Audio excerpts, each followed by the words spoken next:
In 2 Corinthians chapter 4, Paul highlights the integrity and resilience of the gospel ministry, even amid suffering and spiritual opposition.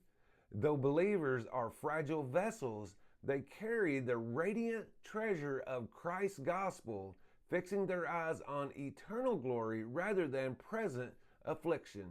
The following is a summary of 2 Corinthians chapter 4. 2 Corinthians chapter 4 verses 1 and 2. Paul begins with resolve. Because of God's mercy, he will not lose heart. His ministry isn't built on manipulation or hidden shame. It's grounded in truth. He renounces deceit and distortion, choosing to speak plainly and live transparently. His aim is to commend himself to every conscience before God, not through cleverness, but through clarity. 2 Corinthians chapter 4 verses 3 through 6. Even when the gospel seems hidden, it's only veiled to those who are perishing, blinded by the God of this age. But for those who believe, God shines light into the heart, revealing His glory in the face of Christ. Paul doesn't preach himself. He proclaims Jesus as Lord and himself as a servant for Jesus' sake.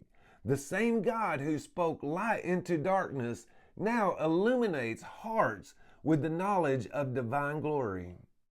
2 Corinthians chapter 4 verses 7 through 12. This treasure, the gospel, is carried in jars of clay, fragile, ordinary, human. Why? So the surpassing power is clearly from God and not from us. Paul describes the paradox of ministry: afflicted but not crushed, perplexed but not in despair, persecuted but not abandoned, struck down but not destroyed. In their suffering, the life of Jesus is revealed. Death works in them, but life flows to others. 2 Corinthians chapter 4 verses 13 to 18. Paul speaks with faith, echoing the psalmist, I believed, therefore I spoke. He knows that the same God who raised Jesus will raise believers too.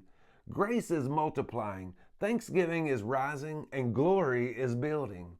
Though the outer self is wasting away, the inner self is renewed day by day. These light and momentary troubles are preparing an eternal weight of glory. So we fix our eyes not on what is seen, but on what is unseen. For what is seen is temporary, but what is unseen is eternal.